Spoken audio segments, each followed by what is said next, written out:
Welcome to What a Creep, the show with Margot Donahue and Sonia Mansfield talking about creeps from the past to the present. This is your quick guide to the biggest creeps, jerks, assholes, and losers, the best of the worst. From two nice ladies who want the world to be a little less creepy.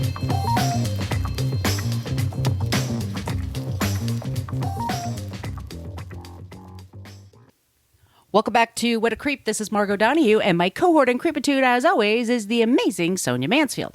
Hey, Sonia. Hello, my friend. Hello, my friend. We are the podcast that talks about creeps from the past to the present. There is so much to discuss today about method acting. I can't wait. It's going to be fun. Dive into it. That's going to be Sonia's thing. And then I will come up with our non-creep this week. It's a celebrity non-creepy charity. Sonia doesn't even know what it is yet. You'll have to wait till the end to find out. You can find us on social media.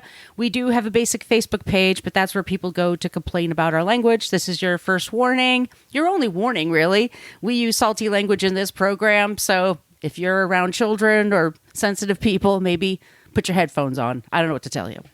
Yeah, right? Fucking deal with it. In our Facebook group, we're much more interactive, and you have to ask to join. But it's What a Creep podcast, and we just talk about creeps there and news, pop culture news, political news, things like that. We keep it nice. It's creepy, but it's a nice place to hang out. Yes. We're on Twitter at CreepPod, as long as that exists, because somebody had What a Creep for 10 years and never used it on the Twitter machine. Creep. We're also on Threads, we're on Instagram, and we're on Blue Sky at What a Creep Podcast. Yes? Yes. Okay. And we have an old-timey email, whatacreeppodcast@gmail.com. If you have any suggestions for creeps or non-creeps, you can send them to any of those places. And if you would like some stickers, send us an email with your address. And wherever you are in the place of the earth, I will send you some stickers. We've had a few requests this week, Sonia. It's pretty exciting. Ooh, nice. So people want them stickers, and we will get them out to you. Yes. Sonia, do you want to talk about the website? Yeah, go to whatacreeppodcast.com, and it's everything you ever wanted to know about our podcast, but we're afraid to ask. There are links to all of our past episodes, and in those little posts are our show notes, because we source every single thing we do. We don't want to, take all the credit. Not all the credit, just some of the credit. No, we want to give them the credit for they're doing the hard work, and we're just sharing it out. So if you're looking to do a deeper dive on any of our creepy things, it's a great place to start. There's also a link to our Substack if you want to, get our free newsletters free. And there's a link to our merch shop where you could get t-shirts and tote bags and face masks because the pandemic is still happening. And there's a link to our Patreon. You want to tell them about that, Margot? Yes, Patreon. We put out 2 bonus episodes a month on Patreon. It's just a way to keep the show going. It helps us with the costs. Firstly, Rolling Stone itself is $100 a year. So we do pay, premium for our sources, but also just to put the show together. People Magazine doesn't pay for itself, y'all.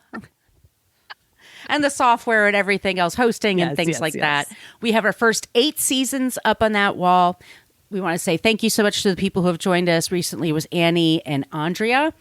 Thank you very much. Also, I post clips on there for what we're working on for our other podcast, Working Out, but sometimes it's stuff from this show.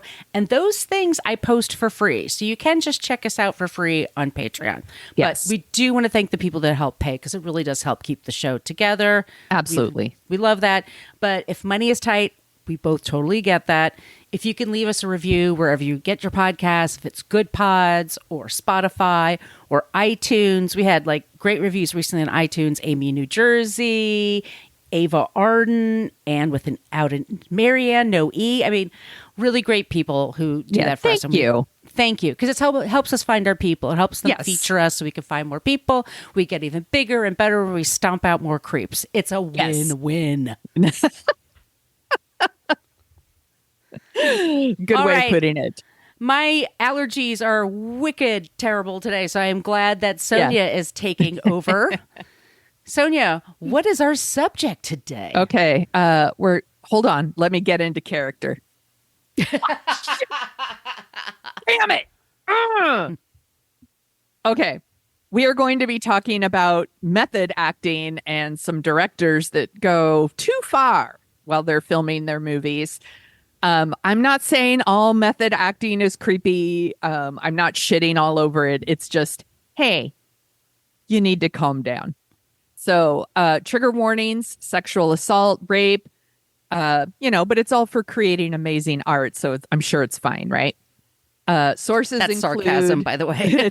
Yes. Yes. Please note the sarcasm. Sources include The Atlantic, Harper's Bazaar, Hollywood.com, Hollywood Reporter, IndieWire, The Mary Sue, New York Times, Nikki Swift, very fun gossip site, Rolling Stone, Slash Film, Vox, and of course, Wikipedia. Margot, do you know what method acting is? I think, from what I understand, is you have to act like that character 24/7, and everybody has to call you by the character's name. You can never break character. That is kind of method acting to the extreme, yeah. So the director, actor, acting coach Lee Strasberg was the father, quote unquote, of method acting.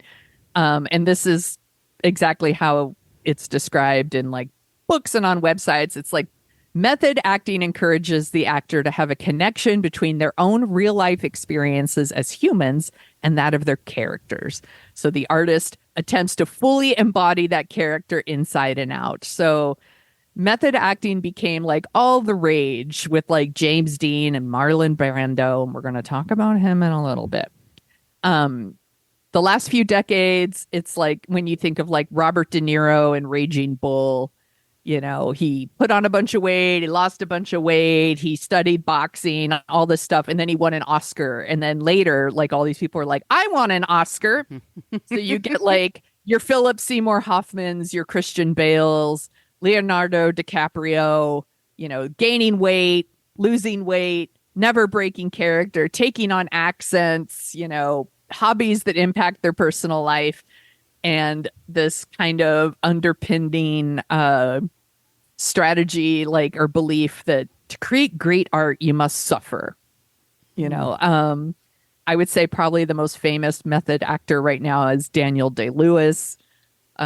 Just a couple random stories about Daniel Day-Lewis. Please. By the way, I'm talk about him. Yeah. He's not a creep, right? Yeah, no. And just because you're method acting doesn't mean you're creepy. I'm just trying to give you a couple of examples of maybe doing it right or taking it too far, but it only impacts you, so you do you. So Daniel Day-Lewis, he does this movie In the Name of the Father. He lost 50 pounds. He stayed in solitary confinement for 3 days without water, and then had cold water thrown on him by the crew over and over. He did the movie The Last of the Mohicans, a movie I love, where he spent a month in the woods learning to hunt and skin animals and fight. And he did My Left Foot, where he played a man with cerebral palsy, and he pretended off screen that he had cerebral palsy, and he made the crew feed him and carry him around and take him to the bathroom. Yeah, he nearly died of pneumonia on the set of Gangs of New York because he refused to wear anything but the appropriate attire for the era. He wouldn't even take modern medicine, and that's just stupid. I'm sorry. And I'm he's not hurting anyone other than himself, I guess. So, go nuts. But then you have people like Brian Cox, who starred in Succession, where he just says, I don't hold a lot of that American shit. Having a religious experience every time you play a part, it's crap. Again, not saying it makes you creep. Whatever gets you to your great performance, but you don't get to use it as an excuse to hurt people or create volatile working environments for other people. So if you're Jeremy Strong, who was also in Succession, by the way, which is why I think Brian Cox was talking about this. He did the trial of the Chicago 7, and he asked them to really spray him with tear gas. Dude, did they knock do yourself. it?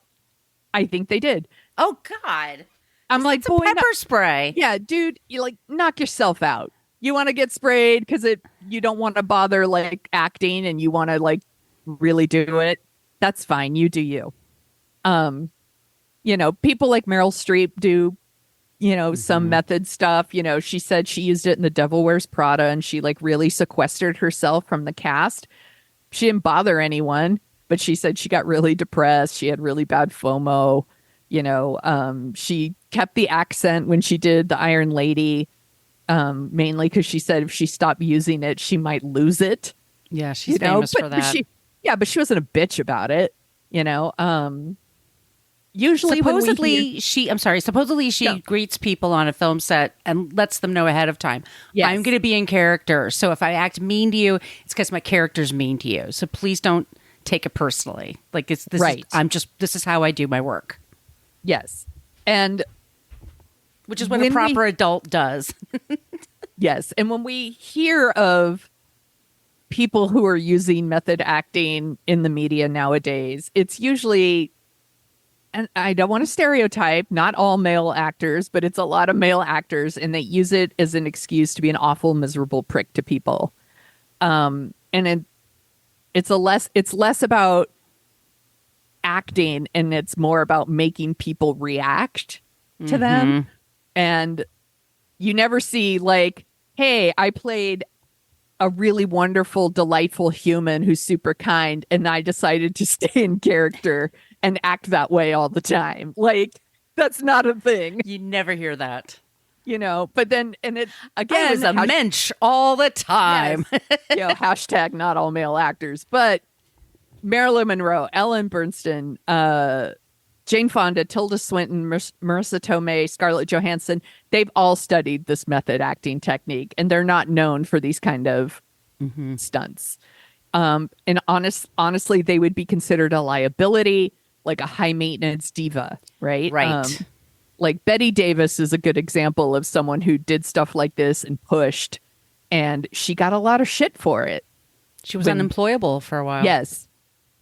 Natalie, the reason I even wanted to do this was because it had kind of come up in the news recently. And Natalie Portman recently did an interview, and she said that she's like, I've gotten very into roles, but I think it's honestly a luxury that women can't afford. I don't think that children or partners would be very understanding if I made everyone call me Jackie Kennedy all the time. Right. I'm like, so I've decided I put a list together of a few actors who took their method acting too far, and some directors who, instead of letting their actors just act, decided to push them into reacting, which again is not what you hired them for. So we'll start with Marlon Brando, and we've already done a whole episode on Marlon Brando, so I'm not going to go like too deep, but he is the one who kind of put method acting on the map for people. He plays Stanley Kowalski in Streetcar Named Desire in 1951, and people were like, who's that? Right. He changed everything. Because before that, if you watch a lot of older movies, like a lot of movies where the acting was like a little bit more mannered, is the word I wrote here, mannered, and very stylized and very, like a play, right?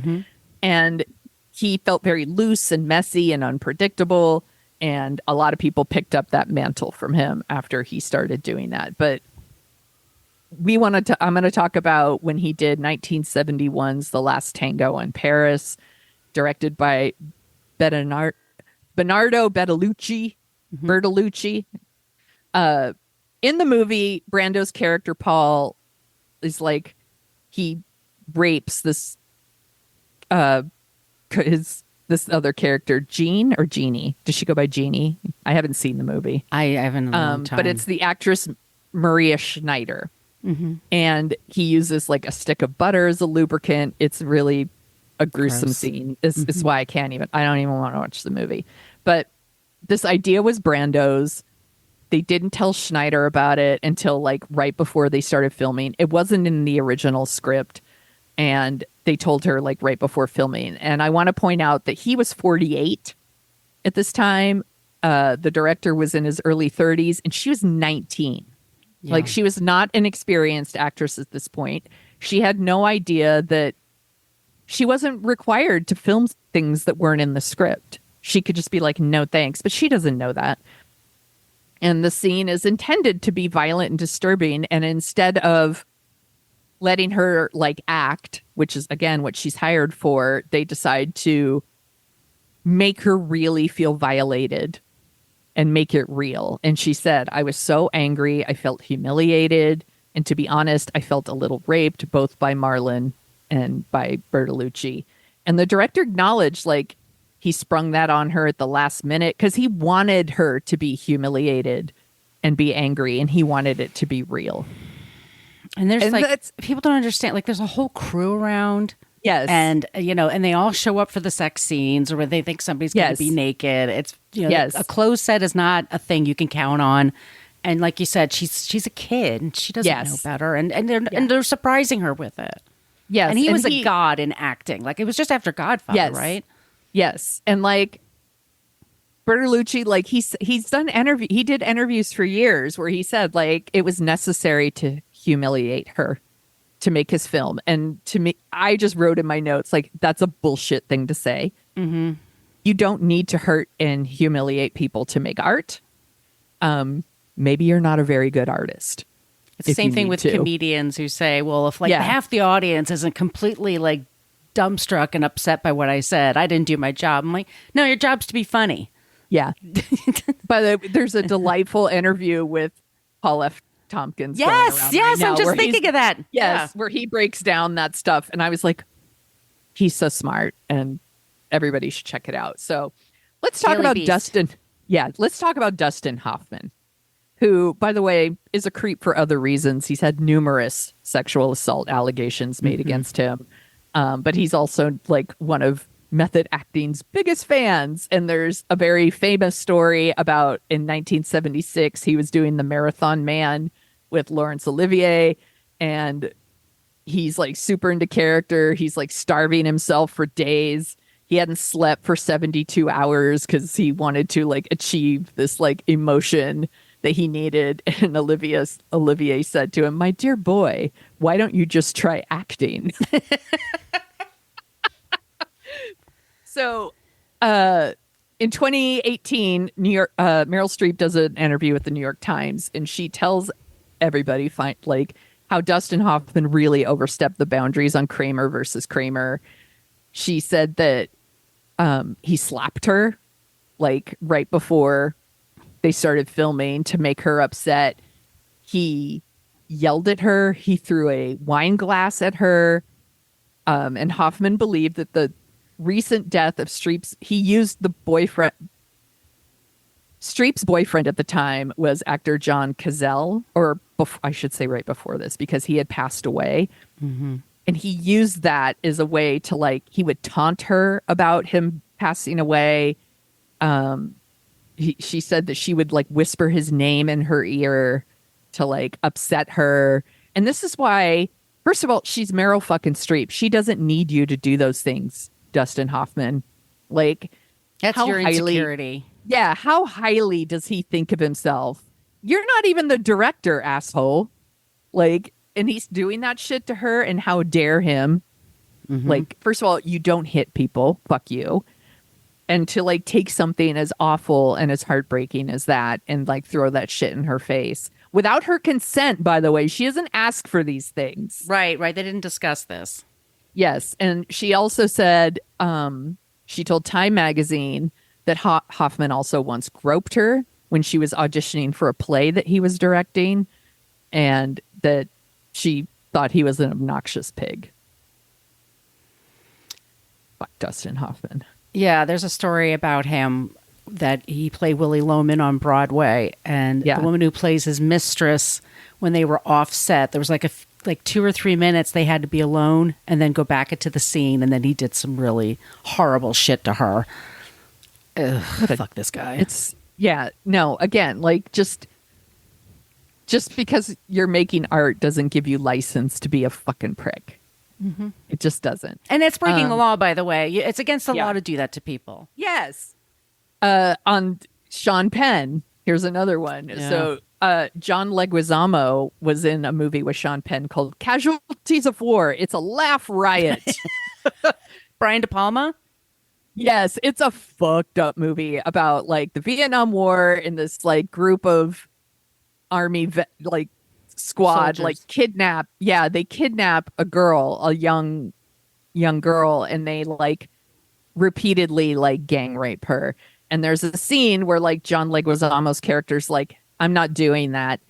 And Sean Penn refuses to like do the like stage smacking and like really slaps him. And he did it. This was like one of John Leguizamo's first movies. He said that he was slapped. Like they did 13 different takes. Yeah. Or Sean Penn hit him. And he says, like, he's all, that scene has scarred me for life. He said, I twitch every time I see Sean. And I'm like, that's so fucked up. Like, you don't need to hit people. No, but you know, when he did, what's the high school movie I'm thinking of? Oh, Fast Times at Ridgemont High. Fast Times at Ridgemont High. Yeah. He stayed in character the whole time. Yeah. And when he saw himself breaking character, like he was talking to Phoebe Cates and Jennifer Jason Leigh. Yeah. And they made him laugh, and he started, and then all of a sudden he realized he broke character, and he was smoking a cigarette, and he put the cigarette out in his hand. Because that, to him, that was, I know. Didn't have to do that in the movie. They're just hanging out, talking. I know, it's so pretentious. By the way, we could do a spin-off cast that's called What a Douche. And like, that'd be a great story for that.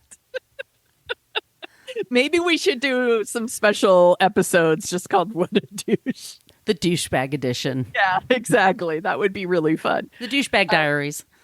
Oh, see? Hey-o. All of it. It's so good. It's so good. Another reason I wanted to do this episode was because Vincent Gallo had come up recently.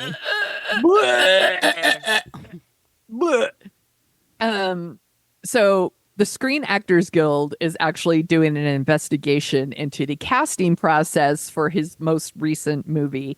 It's called The Policeman, and it's about the Golden State Killer. It also has James Franco in it, which I was like, red flag. And I was like, I really want to watch a Golden State Killer movie. Could they make it with some other people that aren't gross creeps? Like maybe David Fincher could do like a Zodiac thing about the Golden State Killer with some other people. Yeah. That would be amazing. I would love to watch that. I don't want to watch this. So 3 different actresses who have not shared their names because for obvious reasons, they want to scared shitless. Yes. Said that during the audition process, Gallo was a super creep. That one of the actresses, he said he talked about his torture porn fantasies with her. By the way, again, he's not the director of this movie, and he's not the writer of this. He's just an actor or the in this producer, movie. right? Yes. He like shared his torture porn fantasies. He told her that the film would would not be very similar to what the script is right this second. And he said, in order to truly tell the story in an accurate way, he needed actresses who were willing to have their minds and bodies be 100% dominated by him from the moment they arrive on set. Here's some other things he said.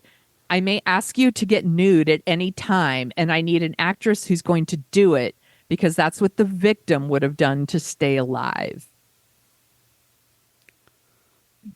Sleaze. He said, if you're going to be offended by what I ask you, I don't want any of your personal feminist values. You don't want to do this. You don't think it's fair. But you know what? The victim didn't have a choice, and neither will you as the actress. Oh, my God. Yes. And then they said, of course, we can't actually have you give me head on screen. But the point is, that I want someone who will not stop production to call their agent or complain because they're offended. Does he still have the job? They filmed this movie. It's already been filmed? Yes. Oh. These are all actresses. There's 3 different actresses. They all tell the same story.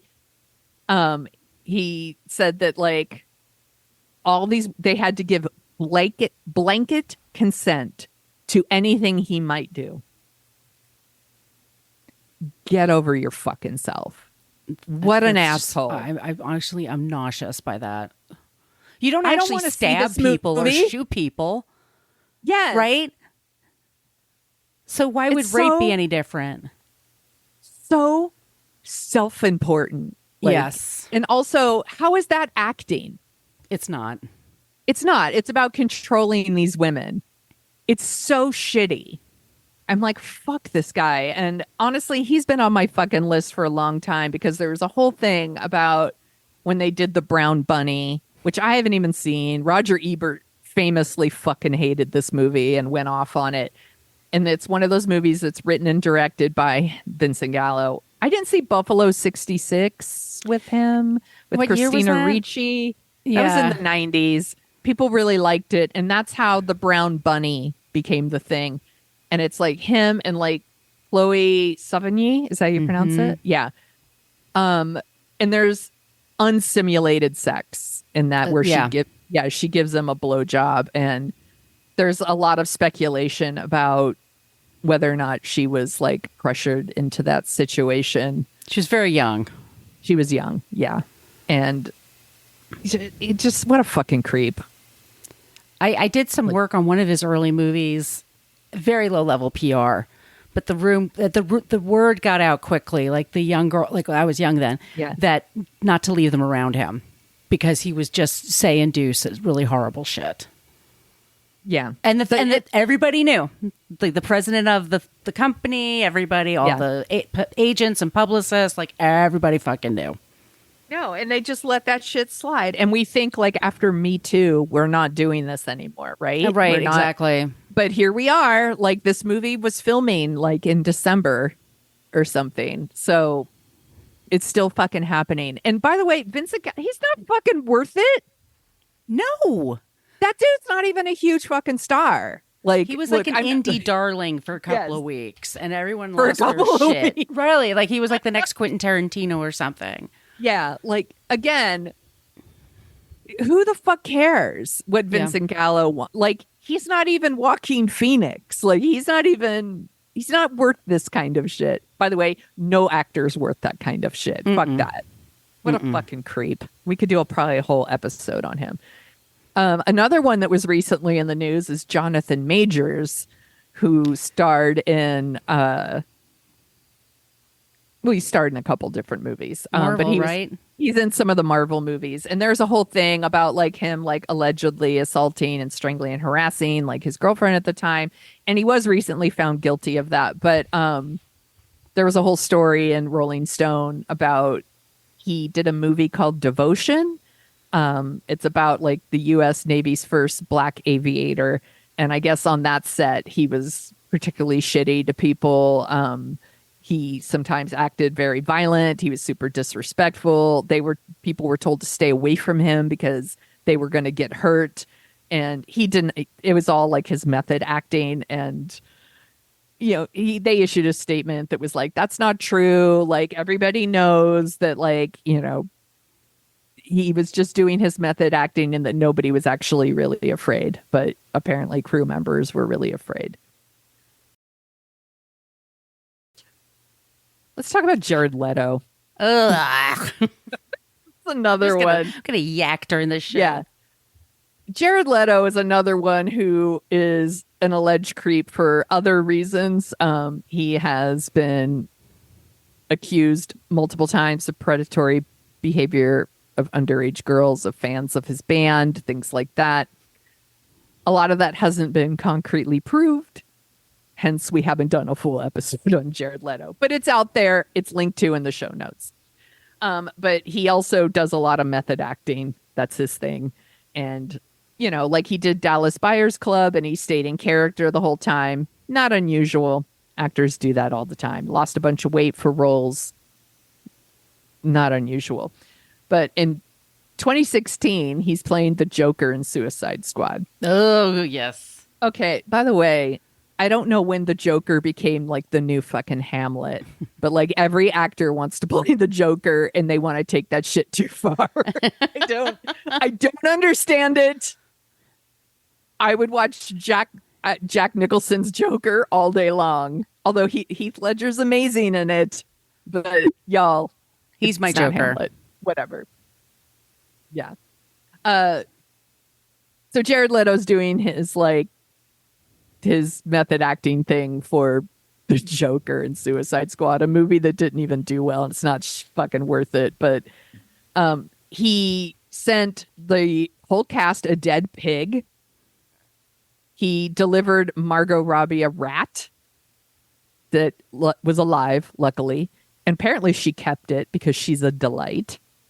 He said he sent Will Smith an envelope full of bullets. And apparently he refused to speak to any of his co-stars during filming, which honestly they were probably fine with. Yeah, fine. He's a fucking drag. He's a pretentious shithead. Like, let him hang out in his trailer. Yeah. And make up his laugh. Yeah, they also he also sent people anal beads, used condoms, and sticky Playboy magazines. Oh no. It's so gross. I should note, like, Heath Ledger also took his role very seriously, and apparently he spent like months at a time in his apartment alone, like writing in a journal and the character. He's very amazing in that movie. I'm sure it fucked with his mental health, though. You know, when Jared Leto played Morbius, another movie that isn't fucking worth all the hubbub. He tried to stay in character on the set. He demanded everyone call him Morbius. He used crutches to get around. He would stay in character, like even like when he went to the bathroom, and he would limp around on his crutches. It took him like 45 minutes to get to the bathroom and back. Eventually, like, crew members started like pushing him around in a wheelchair so that he could go to the bathroom faster. You know, it's just like pretentious bullshit that like makes everybody's job a little harder. You know, I'm like, come on, man. Also, did anyone see Morbius? No, and it's like those days are long on a set. They're very, very long. And the actors are not the ones that are there first, but they do get to leave first. And just to make extra work for everybody is just unconscionable to me. Yeah. And they make so much money, and like all the crew make like minimum wage, and they're standing around while he's like, I have to pretend I'm like Morbius. And it's like, so I want to talk a little bit about directors who take it too far.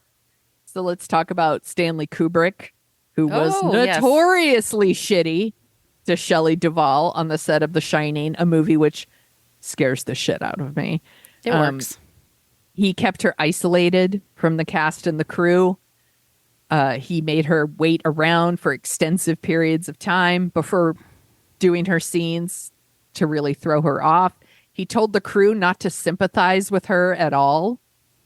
He never complimented her work. He criticized every choice, every impulse she had.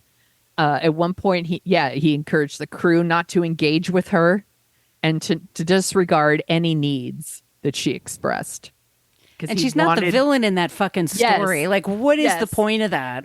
Yeah, he wanted her to feel like super isolated. Again, why don't you let her act? Yeah, she'd done acting before. She was pretty good at it. Yeah.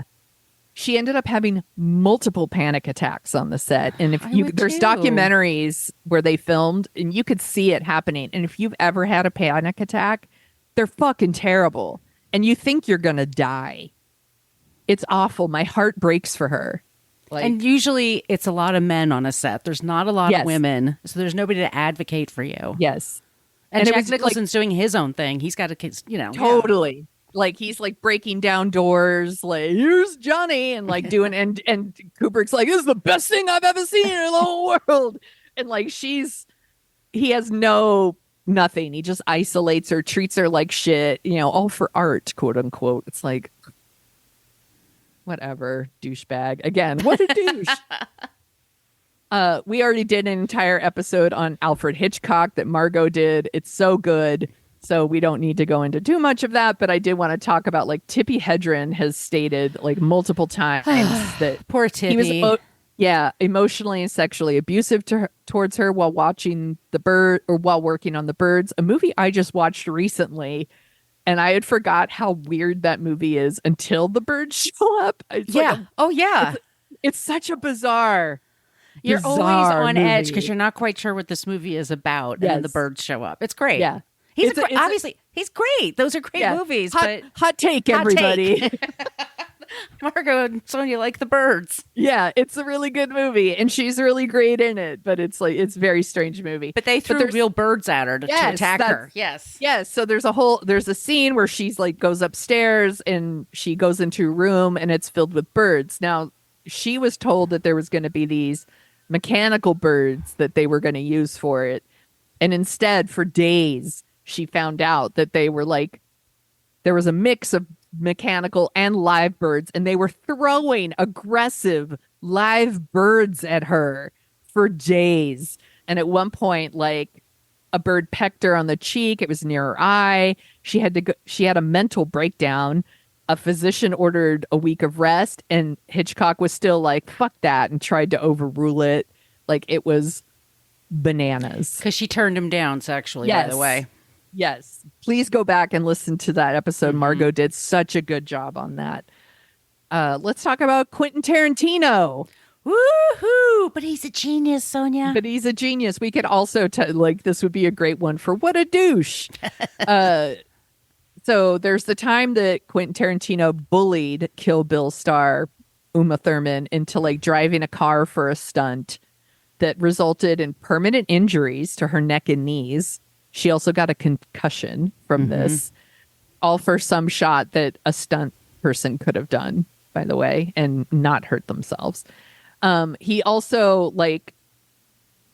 decided that he was the only one who could do some of the scenes with her. So like that's him like spitting on her face, or there's like a scene where she's being choked with a chain.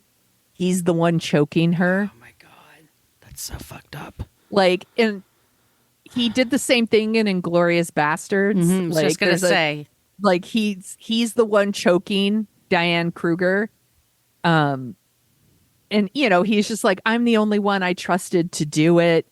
I don't know. It seems a little sus to me. I'm like, why are you the one that needs to spit on people? Why are you the one that needs to choke your lead actress? It feels a little weird. He also put a lot of pressure on her neck, by the way. Like, it wasn't. Yeah. Didn't Diane Kruger pass out for real?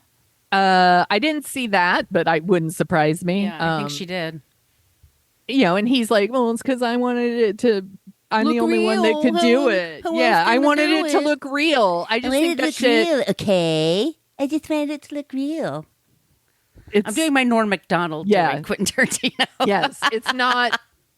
It seems a little sus to me. That, you know, red flag.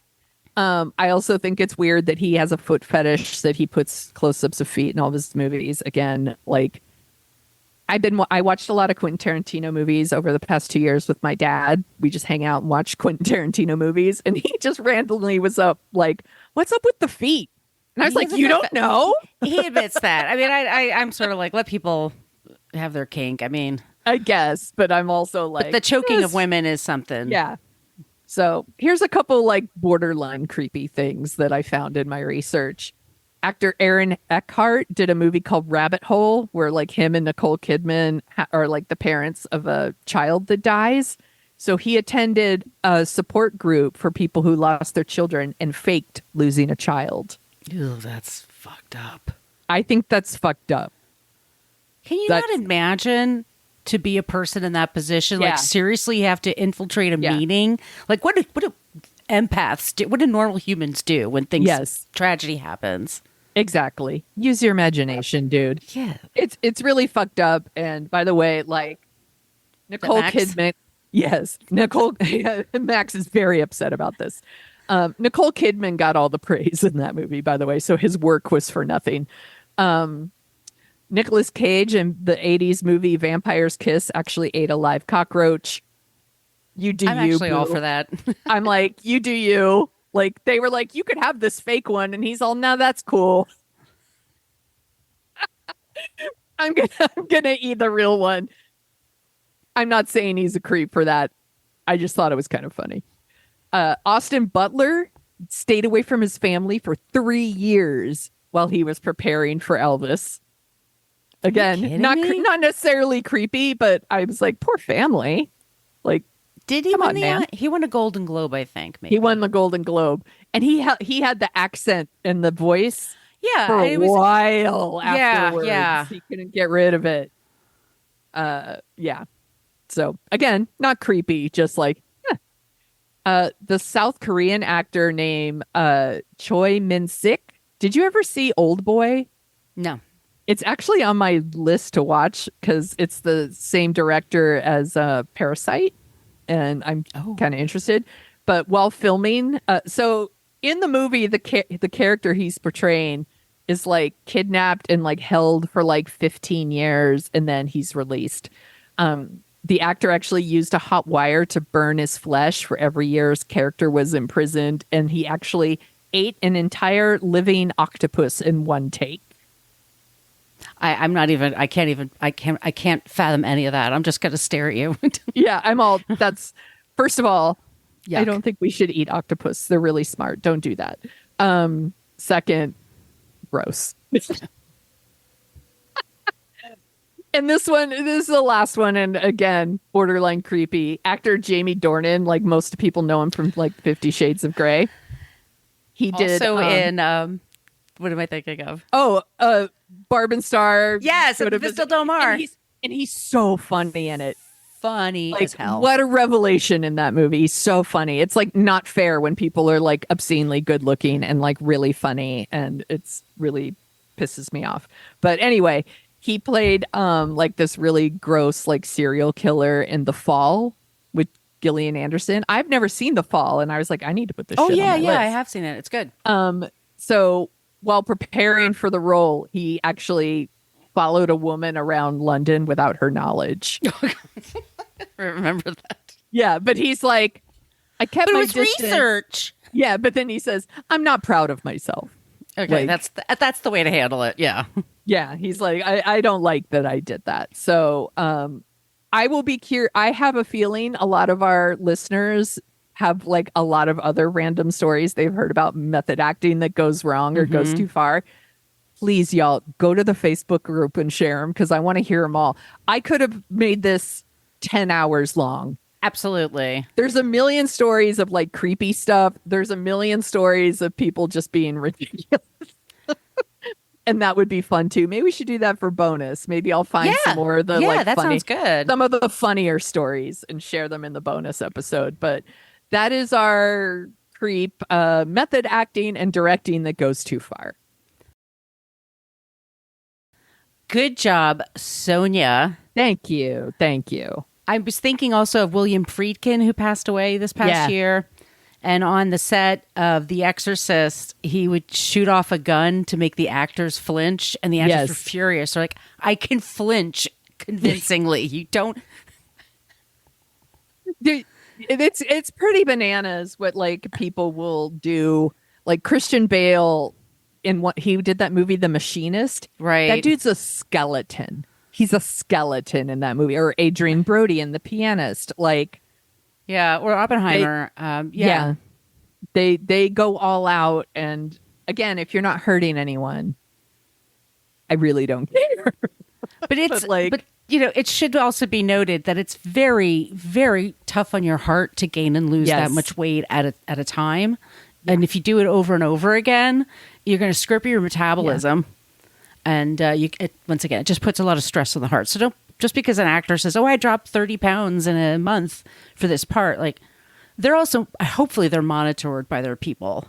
I'm sure they are, right? Right. But it's not healthy. I mean, unfortunately, Lisa Marie Presley passed away due to like multiple surgeries and things like that, like crash diets and things like that. Yeah. Judy Garland, actually, that's what killed her, was all the crash dieting that she did. So don't, just because Robert De Niro did in 1980 doesn't mean. I think there's a way to do things like this in a healthy way and monitor yourself. It's like, is it Something in the Snow? It's a Netflix movie that just came out. It was about the Andes plane crash. Oh, yeah. Rugby. Yeah. And they actually make the actors did have to lose a lot of weight because they're starving, at a high altitude. But they did use CGI effects to make them look smaller, more gaunt. And it's very believable. Like, you don't need to kill yourself. Yeah. To play a rugby player that had to resort to cannibalism. Like, it's, Yeah, but also just The ultimate lesson here is like, if you have to hurt and humiliate people right for your art, you're fucking doing it wrong. Like, I'm sorry, Last Tango in Paris is not worth that. Or not. Yeah, that's the movie, Last Tango in Paris. I think it's pretentious crap anyway. It's not fucking worth it. Mm-mm. It's not worth what he did. Like, I don't care. You could be like, it's a masterpiece. Great, but it's not worth that. It's not worth harming another human. But Maria's dignity is not worth it to people. Yeah. She's just a second-ass player compared to the brilliant men. And she should just be grateful she had an opportunity. And it's super fucked up. Yeah. All the shit that Dustin Hoffman did to Meryl Streep in Kramer versus Kramer is not fucking worth it for Kramer versus Kramer. And also, she's Meryl fucking Streep.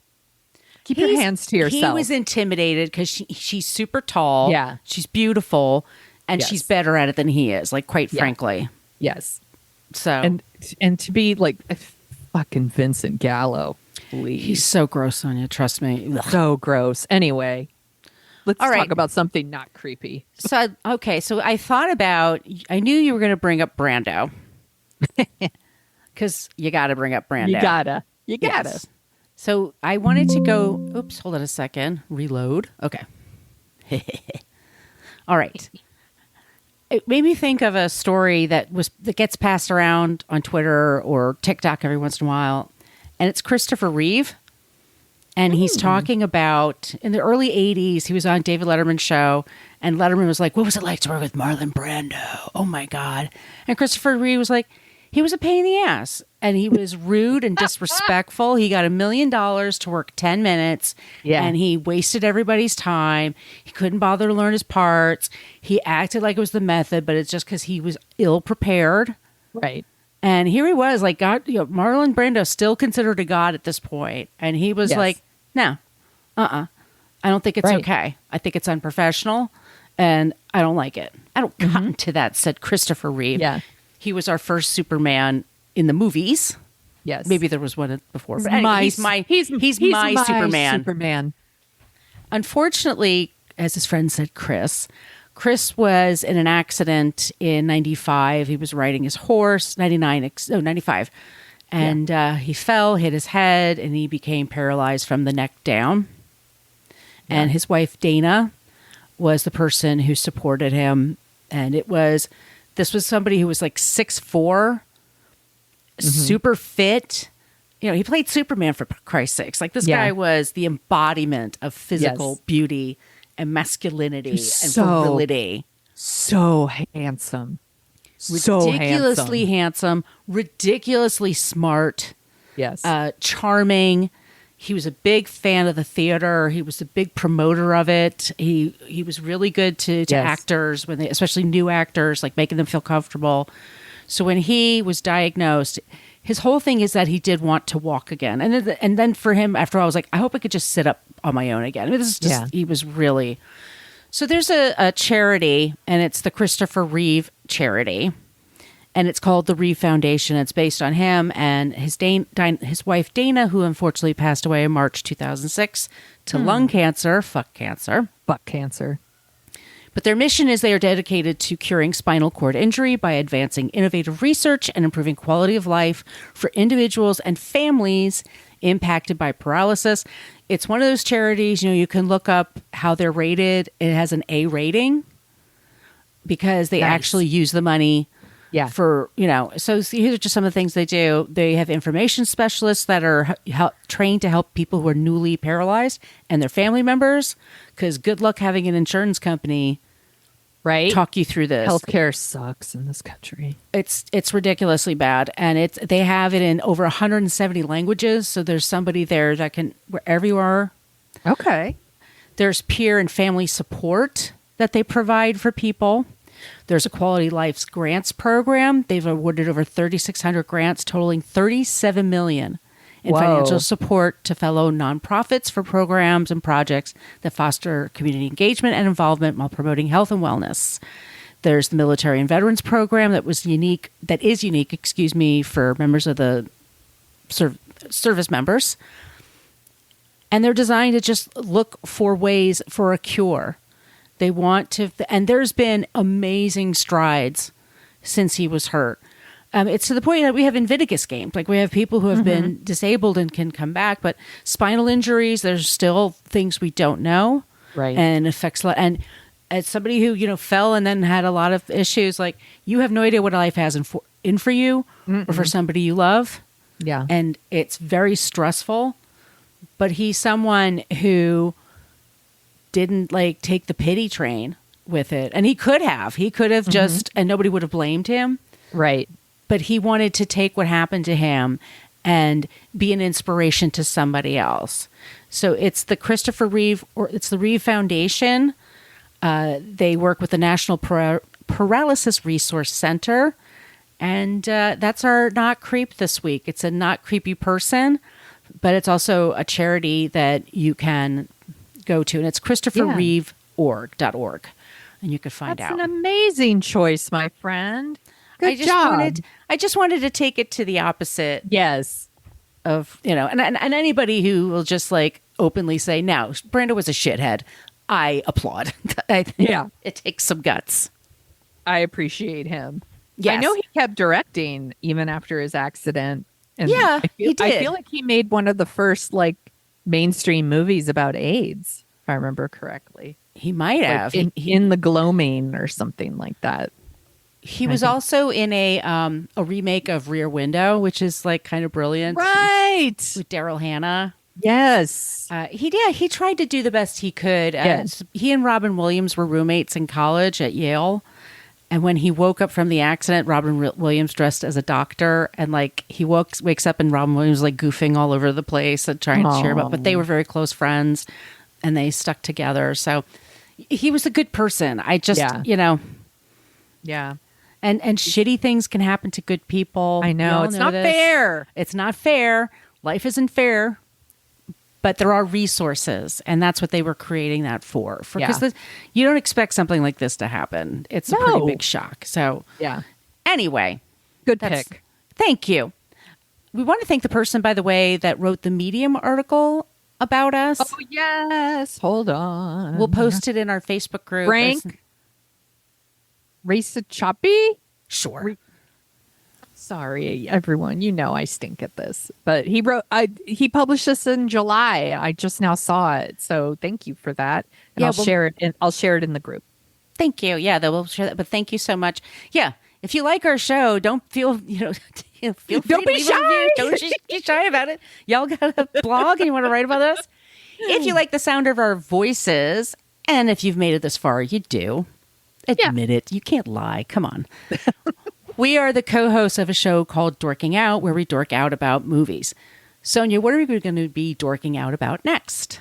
We are talking about Beautiful Girls, which stars like Timothy Hutton and a 13-year-old Natalie Portman.